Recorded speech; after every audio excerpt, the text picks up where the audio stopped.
Uh, Hey guys, so today we would be talking about negotiation in Colombia, or I should say negotiation in Colombia.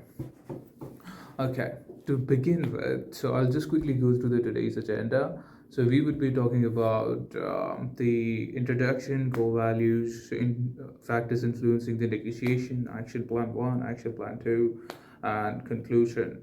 Okay, to begin with the introduction.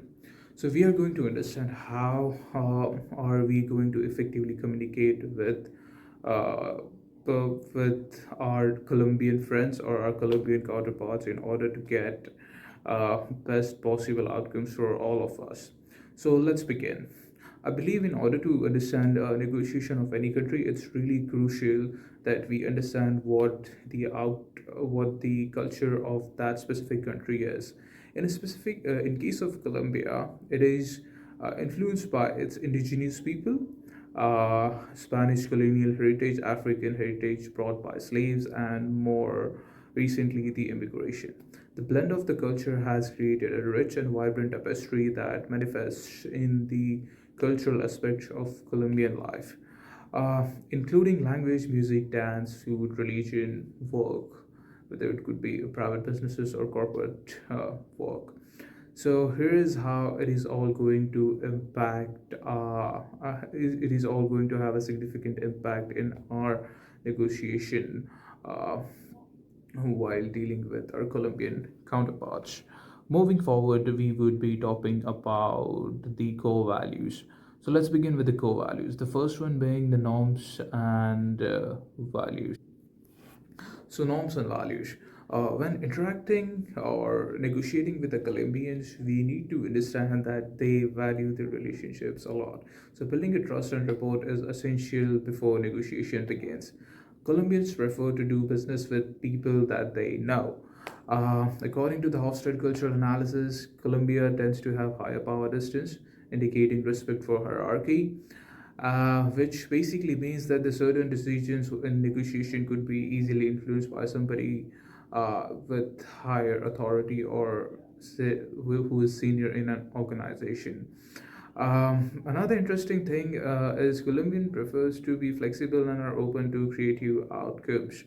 Moving forward, we would be talking about the attitudes. Colombians, while negotiating, like to have the time that as they have a stronger emphasis on building relationships and consensus.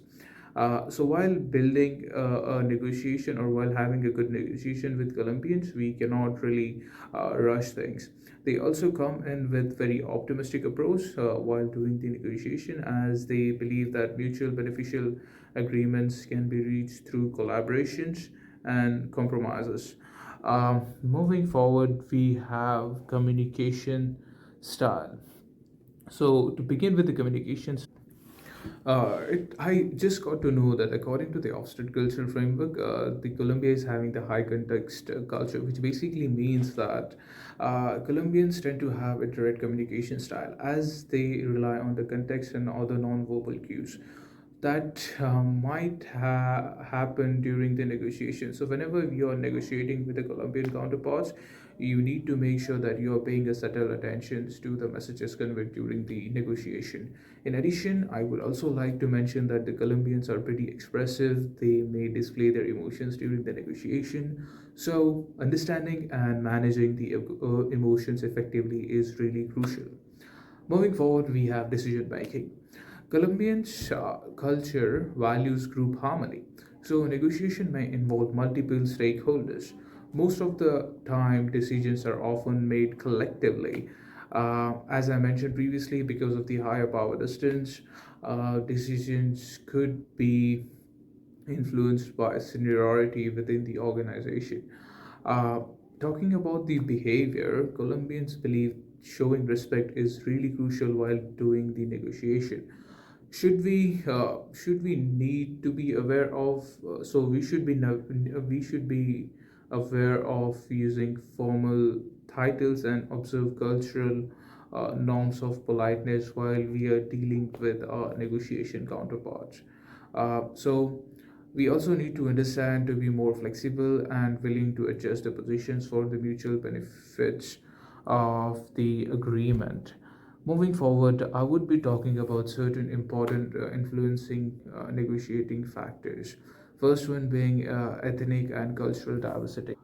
So, by ethnic and cultural diversity, I simply mean is that Colombia is extremely diverse country with various ethnicities and cultural backgrounds. Different regions may have different cultural practices and customs that influence negotiation style.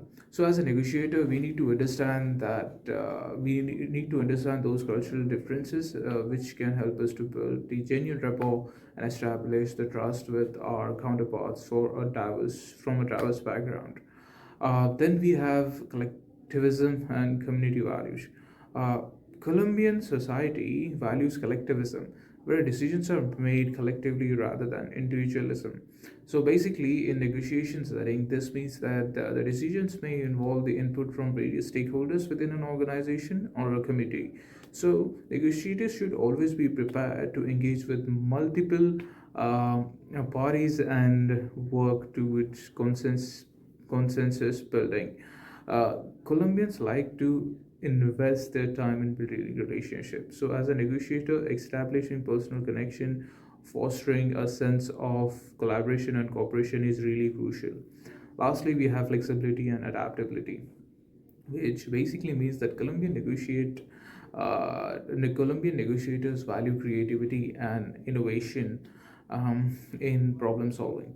Being flexible allows negotiators to think out of the box.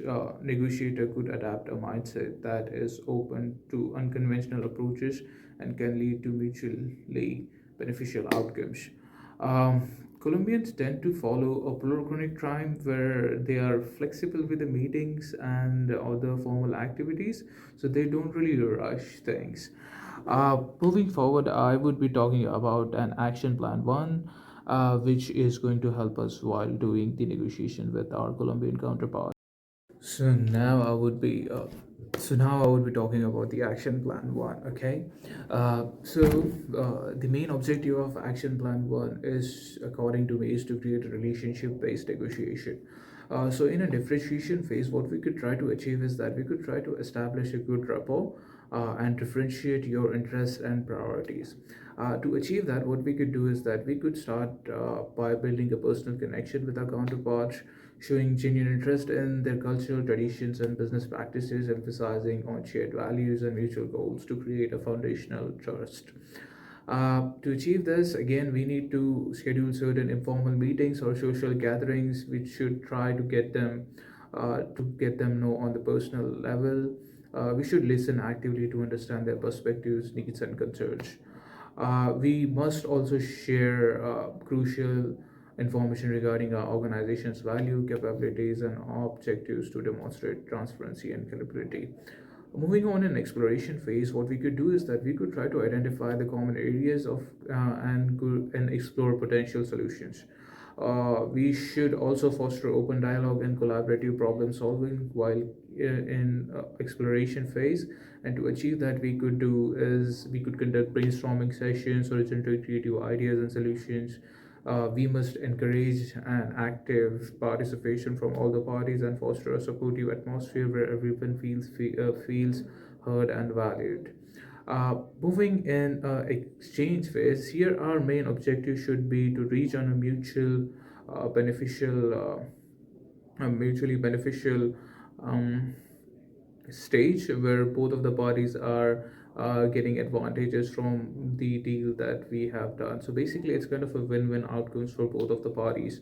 But for doing that, what we could do is that we could present a proposal that emphasizes on shared benefits and addresses the interest identified during the exploration phase. We should be prepared to make some concessions and explore the alternative options to overcome any impasses. We need to maintain the open communication, and we should be constantly actively seeking feedbacks to ensure that all parties feel satisfied with the final agreement. Moving forward, we have action plan 2. Here, what I would suggest is, I believe the main objectives of action plan 2 should be to clarify value proposition and differentiate your offerings. So, in an differentiation phase, what we could do is that we could try to highlight our unique strengths and capabilities that distinguish your organization. We should present them with compelling value proposition that address the specific needs and preferences of your counterparts. And we should provide them the case studies and testimonials that confirming that how good we have been with our work. We could also try to emphasize on the value that our organization would bring on table as compared to the competitors. While getting into an exploration phase here, we could try to explore opportunities for collaboration and value creation, focusing on uncovering potential synergies and areas of shared interest. To achieve that, we should engage in collaborative discussions to identify the common objectives and goals, conducting the thorough analysis of potential risks and benefits associated with different options, exploring innovative solutions that leverage the strength of each party to maximize the value creation. Lastly, in exchange phase, what I would recommend is that we should try to negotiate terms and conditions that optimize value for parties include. So here, what we could approach, what sort of approach we could take is we could consider taking a win-win outcomes that maximize both mutual gains for both the parties. To achieve this, what we could do is that we could propose a flexible term that accommodate the interests and constraints of all the parties. Use data-driven arguments and benchmarks to support the proposal and justify your position. Collaborate and to do all of this. What we could try to do again is we could try to collaborate with our counterparts to develop creative solutions that address complex challenges effectively. So this is all what we could do to engage in a successful negotiation with our counterparts while being in Colombia. So that's pretty much it from my side. Thank you so much for listening, and these are my references for today's presentation. Thank you so much. Hope you have a wonderful day ahead. Thank you.